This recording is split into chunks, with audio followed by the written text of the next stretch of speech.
When I look at history and I look at what I see in the news every day, I can't help but seeing it's going to come to pass exactly the way the Bible said. There's no doubt. Church got divided into two parts, the East Orthodox and the West Catholic. This all happened during Pergamos. This all happened when government and church united. The devil has a religion, the devil has a church, the devil has a prophet and a preacher. So the devil can do miracles too, and I bet he will, to deceive people. Now, brethren, born-again people, concerning the coming of our Lord Jesus Christ and our gathering together to him, we ask you not to be soon shaken, either by spirit or by word, as though the day of Christ had come. Let no one deceive you by any means, for that day will not come unless the falling away comes first. And the man of sin is revealed, the son of perdition, who opposes and exalts himself above. You notice again the deception, man of sin, falling away from what? Falling away from truth. You've never been tested like what's coming. Do not deviate from the truth. The world is full of lies. And the dragon, who would that be? Satan, gave him his power and his seat and his authority. I believe Satan puts people in power in this world. I wouldn't want to be a senator. I wouldn't want to be a president. It's almost like you have to sell your soul to Satan to get into those positions of power.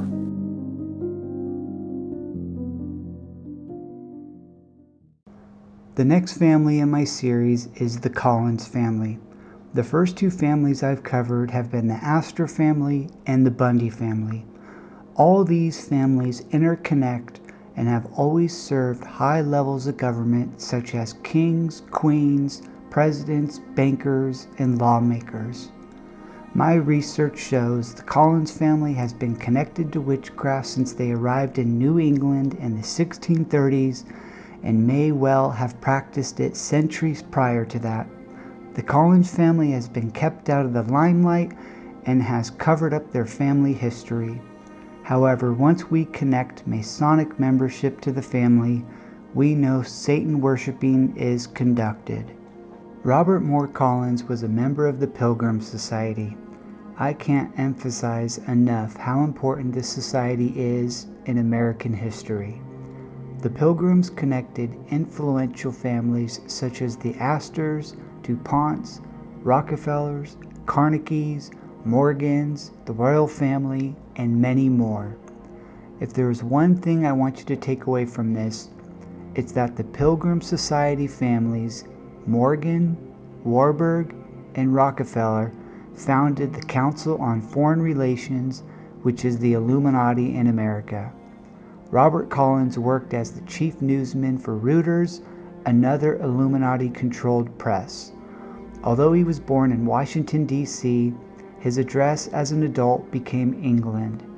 He wrote in a newsletter that went into some detail about how important the Satanic Societas Rosicruciana is.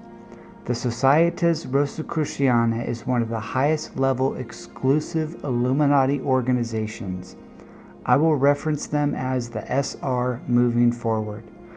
James F. Collins was with the original set of officers of the First High Council of the SR.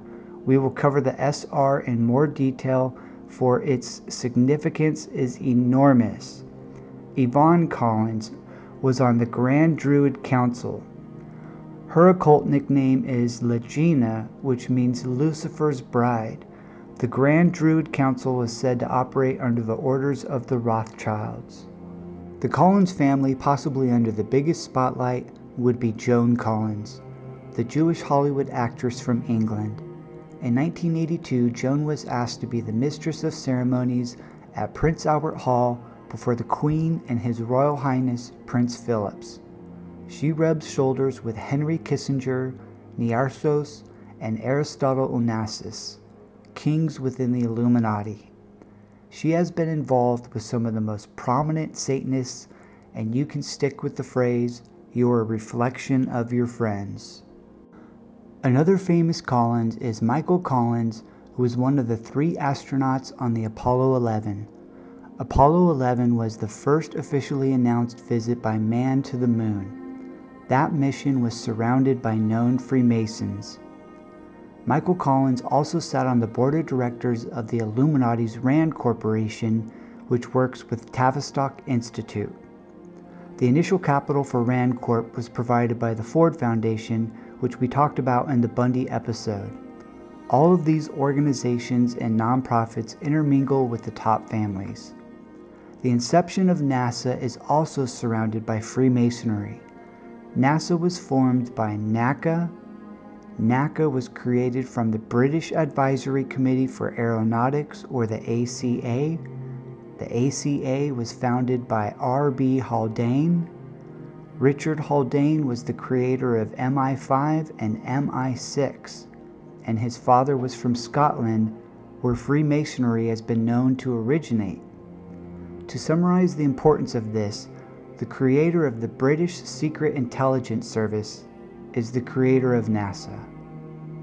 As you can see, the Collins family is an old New England family.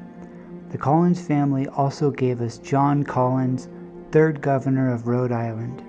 John Collins played an important part of the creation of our federal government. He advocated the issuance of paper currency and a strong central government. His daughter, Abigail Collins, was married to John Warren, the founder of Harvard Medical School. Harvard is involved in Freemasonry, having its own Harvard Lodge. The Collins family has been around for quite some time and has been involved in some of the biggest events in America.